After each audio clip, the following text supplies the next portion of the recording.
जो ये बने हुए वो पहले दिन से बने हुए हैं। शुरुआत से ही हमने देखा है कि बहुत ज़्यादा आसान प्रोसेस नहीं रहा रेस्क्यू करने का। और अभी की स्थिति अगर हम देखें, देखिए मौसम विभाग की ओर से ये कहा गया था कि मौसम बदलेगा, बारिश हो सकती है, कुछ इलाकों में बर्फबारी हो सकती है, जो इस पूरे के पूरे रेस्क्यू ऑपरेशन को और ज्यादा चुनौतीपूर्ण बना देगा। कई बड़े अधिकारी इस वक्त देखिए मौके पर पहुंचे हैं।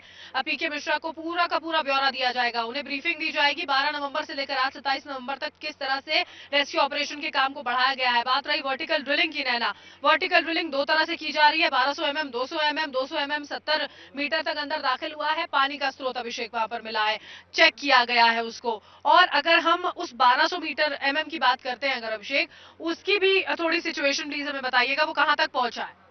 देखिए 200 mm का सबसे पहले जान लेते हैं कि आखिर बोरिंग क्यों किया गया। 200 mm का बोरिंग करने की वजह ये थी कि उसमें से सेंसर डाल के पहाड़ की स्थिति को जानना था, क्योंकि 3 सोर्सेस ये बताए जा रहे थे कि 3 तरह के पानी के सोर्स अलग अलग मिल रहे थे।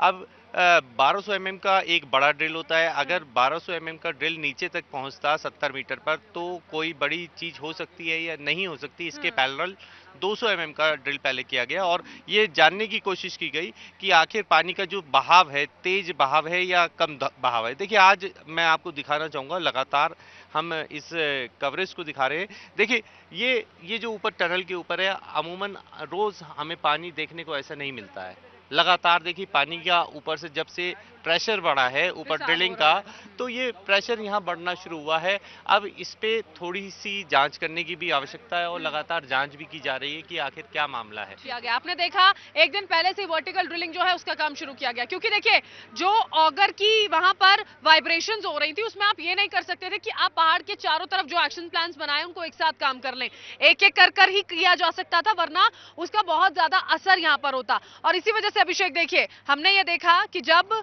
बिल्कुल जो ऑगर रेस्क्यू करने के लिए आई थी अभिषेक, उसी को जब रेस्क्यू करना पड़ गया, तो अभी फिलहाल जब 16 दिन बीत चुके हैं तो कोई चारा नहीं था, कोई ऑप्शन नहीं था, विकल्प नहीं था।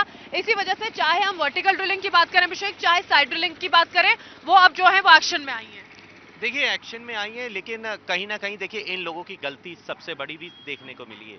जब जीपीआर रिपोर्ट्स में सीधे सीधे लिख दिया गया था कि आप मैनुअल ड्रिलिंग करें, तो फिर आखिर ऑगर घुसाने की क्या जरूरत पड़ी थी? सबसे पहला सवाल यही है। और देखिएगा ये जब पूरा मामला मिशन खत्म हो जाएगा उसके बाद कई लोगों के ऊपर कार्रवाई भी होनी है। ये तय मान लीजिए उन लोगों के खिलाफ कार्रवाई होनी तय है जिन लोगों ने ये डिसीजन लिया था और जिसे ऑगर को जबरदस्ती घुसाया गया था। अभिषेक एक चीज मैं पूछना चाह रही हूँ, आप प्लीज उसको कंटिन्यू कीजिएगा। ये जो ऑगर आप कह रहे हैं कि जबरदस्ती उसका इस्तेमाल कर लिया गया, ये था क्या अधिकारियों के दिमाग में कि थोड़ा सा फासला बचा, हम पुश ही कर देंगे और हो जाएगा? देखिए यही था बिल्कुल। हाँ।